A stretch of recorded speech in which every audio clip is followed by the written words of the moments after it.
Mesdames et messieurs, bonjour, soyez les bienvenus pour cette nouvelle édition de votre journal de 15h, au sommaire de l'actualité. À la une, dans l'actualité nationale, le chef de l'État a parrainé la cérémonie de la pose de la première pierre du nouveau siège de l'UGAD.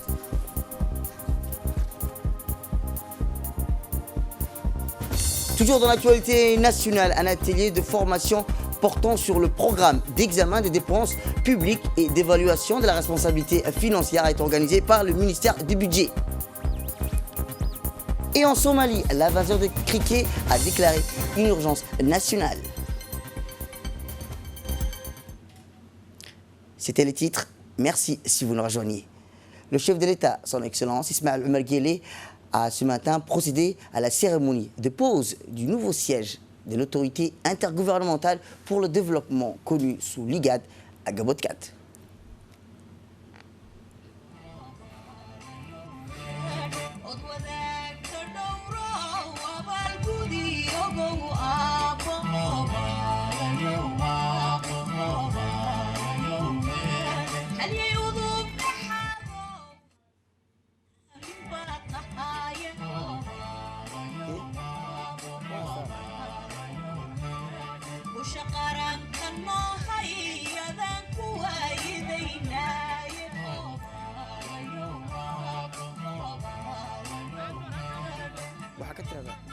Cérémonie de la pose de la première pierre.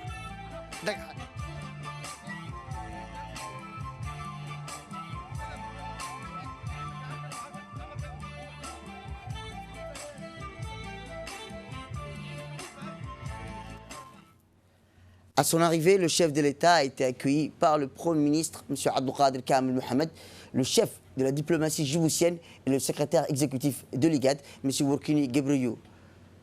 Cette cérémonie de pose de la première pierre pour le nouveau quartier de l'IGAD a rassemblé de hauts cadres de la délégation venue du Sud-Soudan, les membres du gouvernement, des parlementaires, des représentants de l'organisation internationale.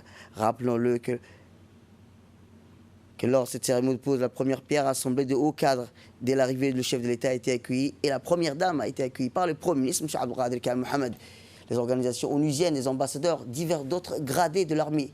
Cette nouvelle structure imposante aux allures futuristes qui voit le jour très bientôt va garder le type original fait de blocs de corail épais d'antan tout en donnant bientôt à son environnement une sensation nouvelle, rajeunissante.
Nous reviendrons sur ce sujet dans nos prochaines éditions.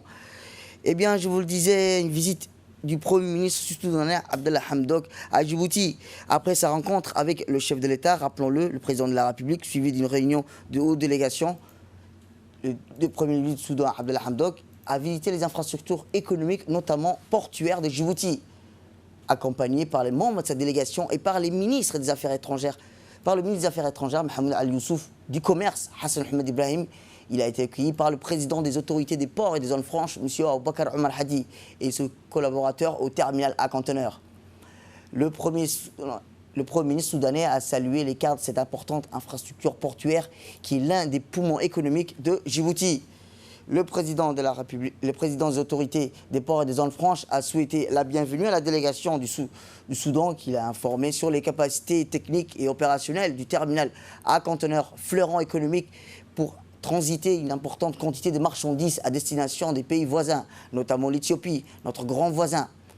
Par la suite, le Premier ministre soudanais Abdallah Hamdok, toujours accompagné de sa délégation, continue sa visite des infrastructures portuaires, autrement dit le port d'Oralé, multipurpose d'Oralé. La délégation du Soudan, conduite par le Premier ministre du Soudan Abdallah Hamdok, a apprécié le développement des infrastructures portuaires de Djibouti et a remercié la partie djiboutienne. Ensuite, la visite s'est clôturée par une photo de famille en présence des deux délégations djiboutiennes et soudanaises.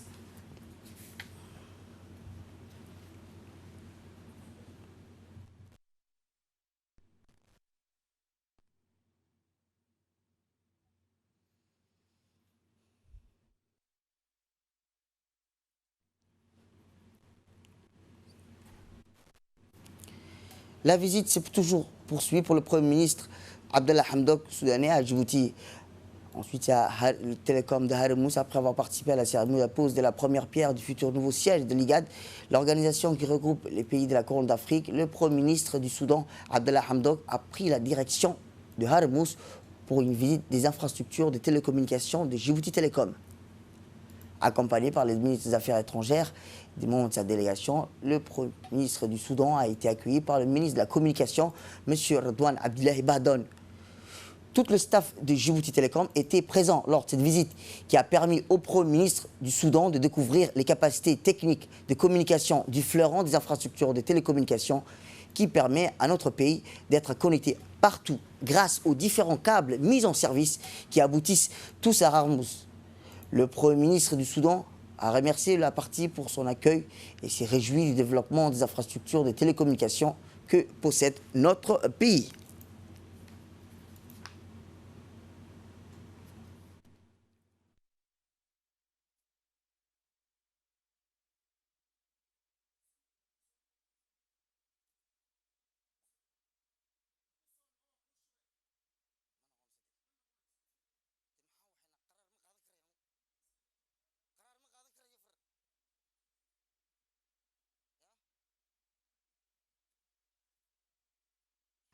Le ministre de l'économie et des finances, M. Ilyas Moussa Douale, a présidé aujourd'hui, en fin de matinée, une réunion des ministres des Finances des pays partenaires et d'initiatives pour la Corne de l'Afrique à l'hôtel Djibouti Campeski, avec un ordre du jour chargé, c'est là, à porter sur la finalisation des propositions des projets d'intégration régionale, l'adoption du programme de travail de janvier en juin 2020, les préparatifs de la conférence des donateurs qui aura lieu à Djibouti au mois de mars 2020, les préparatifs du sommet de lancement officiel de l'initiative pour la Corne de l'Afrique prévu pour mai et juin 2020, rappelons-le, est enfin les arrangements institutionnels pour le fonctionnement de l'initiative. Cette réunion de haut niveau a rassemblé le ministre des Finances de la Somalie, Dr Abdulrahman Beyle, le ministre des Finances de la Planification du Kenya, Hukar Yatani, et le ministre délégué des Finances de l'Éthiopie, Dr Iyob Tolina, ainsi que leurs délégations respectives. Cette réunion est le fruit de la collaboration entre les 5 pays de la Corne d'Afrique, 3 partenaires au développement qui sont la Banque mondiale, la Banque africaine de développement et l'Union européenne. Il convient de rappeler que cette initiative pour la Corne de l'Afrique est un programme d'intégration économique entre les 5 pays de la Corne d'Afrique afin qu'ils disposent d'infrastructures de transport, d'énergie, de télécommunications interconnectées, politiques et de procédures harmonisées en matière de facilitation des échanges et une réponse commune à la problématique du capital humain et de résilience au changement climatique.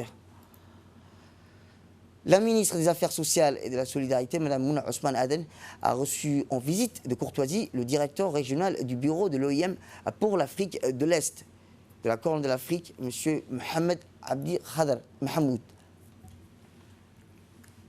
Accompagné du représentant de l'OIM à Djibouti, M. Ashraf Kamil, Mohamed Abdi Khader Mahmoud a tenu à remercier de vive voix la ministre des Affaires sociales et de la Solidarité de la recevoir et la facilité pour l'effort de son département pour les actions en faveur des populations vulnérables, surtout lors des dernières intempéries. Il n'a pas manqué d'exprimer son soutien indéfectible ainsi que de celui de l'organisation qu'il représente à l'endroit de ces mêmes populations sinistrées. Il a en conséquence proposé un support technique si besoin s'exprimer. Les deux parties ont ainsi abordé plusieurs sujets d'intérêt commun. Par ailleurs, la présentation prochaine des résultats, rappelons-le, de l'étude interne sur la migration réalisée en collaboration avec le secrétariat d'État à la décentralisation, avec l'appui financier de l'OIM. Les discussions ont aussi porté sur la pertinence de mettre en place des programmes en faveur des populations vivantes en milieu rural, en partenariat avec les différents partenaires sectoriels tels que le secrétariat d'État à la décentralisation, partenaire incontournable. Madame la ministre, quant à elle, a souligné la nécessité de pouvoir créer une synergie en matière de collaboration et de coopération de ces différents départements sectoriels, comme la santé ou l'éducation, pour pouvoir assurer et développer des structures sociales de base pour les populations vivantes dans les régions de l'intérieur. Autre actualité nationale, un atelier de formation portant sur le programme d'examen des dépenses publiques et d'évaluation de la responsabilité financière a eu lieu au Palais du Peuple en présence du secrétaire général du ministère du Budget avec les hauts cadres de la Banque mondiale. Le PFA, c'est Programme d'examen des dépenses publiques et d'évaluation de la responsabilité financière, autrement connu sous les acronymes. PFA est un système de gestion budgétaire du budget de l'État qui englobe les administrations centrales, les services déconcentrés. En d'autres termes, c'est un outil d'évaluation de la performance de la gestion des finances publiques, mais aussi permet également de renseigner sur les procédures d'élaboration, d'exécution du budget et permet de mesurer l'adéquation entre le système actuel et le niveau optimal du système de gestion des finances publiques, conforme aux standards internationaux. Cette formation, rappelons-le, s'inscrit dans le cadre du renforcement des systèmes financiers, l'administration en mettant en place un mécanisme de bonne gouvernance entre l'administration et ses administrés. Elle permet toutefois d'identifier les faiblesses de la gestion des dépenses publiques afin de présenter des différents indicateurs d'évaluation sur l'optimisation des gestions et des précisions sur la gestion du budget de l'État. L'évaluation proprement dite de la gestion des finances publiques est un maillon extrêmement important pour la réforme de l'administration. Au cours des dernières années, Djibouti a fait quelques évaluations, dont notamment l'évaluation du système de gestion de la dette d'IMPA en 2017, l'évaluation de l'administration fiscale, TADAT, qui a été faite en 2019, l'évaluation du système de passation des marchés publics, le MAPS, qui a été réalisé aussi en 2019, et cette année, l'évaluation de la gestion des finances publiques avec le PFA. Donc, sur la base de ces évaluations, Djibouti aura un scénario de référence relativement clair pour ce qui concerne ces systèmes de gestion. Et ceci permettrait aussi à Djibouti de préparer des plans d'action qui lui permettent de mettre à niveau ces systèmes et de moderniser complètement son administration publique. Écoutons à présent le secrétaire général du ministère du Budget lors de l'atelier qui était. Son exercice examine 6 dimensions: la crédibilité du budget, l'exhaustivité et la transparence du budget, la budgétisation fondée sur les priorités nationales, la prévisibilité et le contrôle de l'exécution du budget, la surveillance, la vérification externe et la comptabilité, l'enregistrement des informations et rapports financiers qui en découleront. La méthodologie du PFA permet également de renseigner sur le processus d'élaboration et d'exécution du budget et permet de mesurer l'adéquation entre le système actuel et le niveau optimal du système de gestion des finances publiques conforme aux standards internationaux. Cette formation s'inscrit dans le cadre du renforcement des systèmes financiers de l'administration en mettant en place un mécanisme de bonne gouvernance entre l'administration et ses administrés. Elle permettra également d'identifier les faiblesses de la gestion des dépenses publiques afin de présenter les différents indicateurs d'évaluation sur l'optimisation de la gestion des finances publiques et plus précisément sur la gestion du budget de l'État. En effet, notre pays est à un tournant crucial de son développement, avec une forte croissance économique tirée par les investissements directs étrangers dans le secteur des infrastructures. Et cette croissance ne drainera ses impacts sur la population qu'à travers l'instrument budgétaire et la bonne gestion des finances publiques. C'est pourquoi il est fondamental de revoir notre approche et méthode de gestion budgétaire axée sur la consolidation des aspects d'évaluation des systèmes de gestion des finances publiques et des actions de réforme et de développement des capacités. C'est l'objet de cet atelier pratique visant à vous sensibiliser sur le programme d'examen des dépenses publiques et d'évaluation de la responsabilité financière. Je reste convaincu que cet atelier, qui se déroulera durant 2 journées entières, sera une occasion réelle d'évaluation des systèmes de gestion des finances publiques et des actions de réforme et de développement des capacités. C'est l'objet de cet atelier pratique visant à vous sensibiliser sur le programme d'examen des dépenses publiques et d'évaluation de la responsabilité financière. Je reste convaincu que cet atelier, qui se déroulera durant 2 journées entières, sera une occasion réelle d'enrichir vos connaissances et de vous outiller pour la mission d'évaluation qui interviendra dans le courant du mois de février, début mars. Autre actualité nationale, le président du conseil régional de Tadjoura a initié hier un important atelier sur la promotion de l'agropastoralisme dans la région de Tadjoura. Cette rencontre a eu lieu au Sable Blanc. Pour ce faire, plusieurs hautes personnalités y ont été conviées, comme le préfet de Tadjoura, Hassan Dabale, l'ambassadeur de Turquie à Djibouti, M. Sankiakia, la coordinatrice résidente du système des Nations Unies, Mme Barbara Menzi, l'ambassadeur de l'Union européenne, Haïdan O'Hara, les partenaires nationaux comme le Centre de leadership et de l'entrepreneuriat clé, représentant cet atelier par sa directrice générale, Oubah Ahmed Malo, le directeur général de l'ADS, Mahdi Mohamed, des représentants des ONG résidents à Tadjoura, comme l'ONG EVA, la gendarmerie nationale et la police nationale, des représentants des coopératives agropastorales Tadjoura et la société civile. Cet atelier avait pour but d'introduire une nouvelle méthode de culture agricole qu'est l'hydroponie. L'hydroponie est une méthode moderne agricole qui favorise plus le travail de l'eau plutôt que du sol. Ce projet, rémunéré pendant 3 ans, a été finalement initié par le président du conseil régional, Omar Hussein. Et c'est grâce à cette longue expérience dans le domaine agricole et de nombreux voyages que le président Omar Hussein a eu cette idée d'introduire cette méthode peu coûteuse et productive. Cette méthode consiste à planter des graines de toutes sortes sans exploiter le sol. Cela empêchera le développement des maladies de cette plante et ne seront pas affectées par le changement climatique. Elles n'ont pas besoin de pluie, moins de main-d'œuvre et d'énergie. La production et la rentabilité ne seront plus de grandes. Cette méthode permet aussi d'éviter également les épidémies et les autres invasions acrididiennes plutôt. L'hydroponie est expérimentée dans plusieurs pays, notamment l'Afrique de l'Est, et affiche un franc succès. Dans leur intervention respective, la coordinatrice des systèmes des Nations Unies, Barbara Menzi, et l'ambassadeur de Turquie, l'ambassadeur de l'Union européenne, Haïdan O'Hara, se sont dit impressionnés de cette méthode qui ne demande pas beaucoup de coûts de main-d'œuvre. Nous l'écoutons. L'Union européenne, nous appuyons à la résilience ici à travers les régions. C'est un grand programme pour nous et donc on est toujours à la recherche de bonnes idées. Comment faciliter la vie quotidienne des gens qui habitent dans des zones rurales.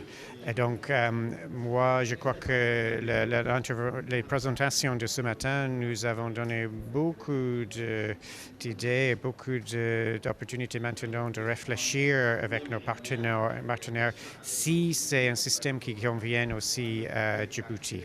Sûrement, c'est un atelier super intéressant, surtout parce que ça vient avec une propulsion directement des régions.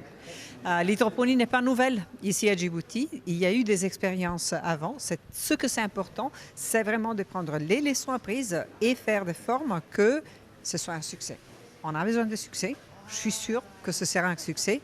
Et il faut travailler avec les communautés pour assurer qu'on arrive vraiment au point où on dit « Yallah » et il y aura de bons résultats pour Djibouti et pour les gens de Djibouti. Le président de Tadjoura, vraiment, ce sera très bénéfique pour la région de Tadjoura. Et je pense que ce projet réussira avec une bonne coordination, avec la participation de toutes les organisations internationales, de l'Organisation des Nations Unies, de l'Union européenne, et puis des organisations, des administrations interne de Djibouti aussi, avec ce concours général et coordination. Un jour, nous mangerons des légumes, n'est-ce pas, des légumes produits, hygrophoniques, produits à la région de Tadjoura. Ce sera une réalité, ce n'est pas un rêve. Et donc, par exemple, il y a un projet d'agropastoralisme qui a été déjà réussi à Dikil, réalisé par TICA, l'agence de coopération TICA, turc.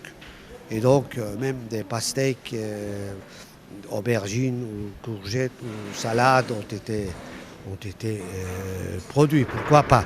Que ce soit en creusant par des forages de puits, que ce soit hydrophonique. De son côté, le préfet de la région de Tadjoura, Hassan Dabeli Ahmed, a pris part à cette rencontre et en prenant la parole, il a rencontré que la qualité de responsable de la région, des représentants de l'État. Il a rappelé dans son intervention l'importance que revêt cette nouvelle méthode pour les agriculteurs et les éleveurs de la région qui sont les premiers touchés par la sécheresse et les changements climatiques.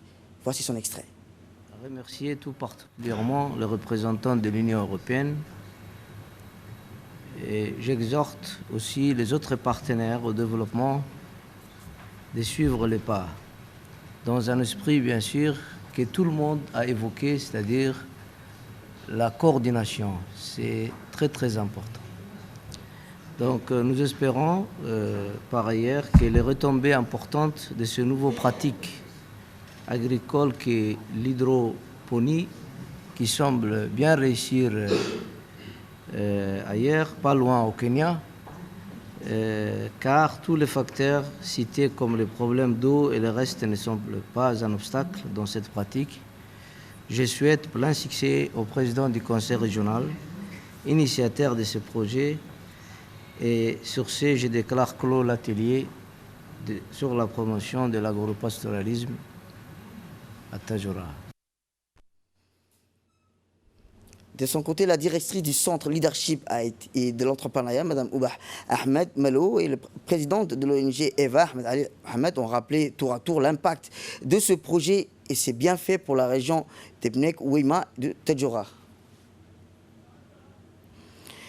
Enfin, l'initiateur de ce projet d'introduction d'une nouvelle méthode agricole appelée hydroponie a indiqué que c'est un travail de longue haleine qui se fera au niveau national et qui a besoin d'un financement dans les plus brefs délais. Voici son extrait. C'est un projet porteur pour Djibouti. Apparemment, l'agriculture conventionnelle, elle est faite par beaucoup de monde. Le résultat attendu pour notre population n'est pas là parce qu'on continue, même jusqu'à aujourd'hui, à importer tout ce qui est légumes. Et partant de ce constat, on a parcouru un peu tous les pays où cette méthode fonctionne très bien, même des pays désertiques et chauds. Et j'ai décidé d'initier ce projet. Ça, c'est un projet très porteur qui va lutter contre l'exode rural, contre la pauvreté, contre la désertification et contre l'insécurité alimentaire. Je pense que c'est un projet dont j'attends beaucoup de choses. Les impressions que j'ai eues aujourd'hui dans l'atelier m'ont conforté aussi à étudier d'autres pistes pour l'améliorer. Mais à mon sens, je pense que c'est l'avenir, l'agriculture à Djibouti, parce que ça ne consomme pas beaucoup d'eau, parce que aussi c'est indépendamment du climat et indépendamment du sol. Donc c'était tous les facteurs qui limitaient la production maraîchère. Et l'hydroponie répond à tout ça. Et j'en ai entièrement confiance et je pense que nous allons réussir tout ça ensemble. Et enfin, dans l'actualité nationale, sous la conduite de son président, l'honorable Shermak Moussé Aré, la commission des finances et de l'économie générale et du plan, élargie de la commission de législation et de l'administration générale, a délibéré ce lundi sur le projet de loi numéro 075 de l'année 2020 de la 8e législature portant création du Fonds souverain de Djibouti.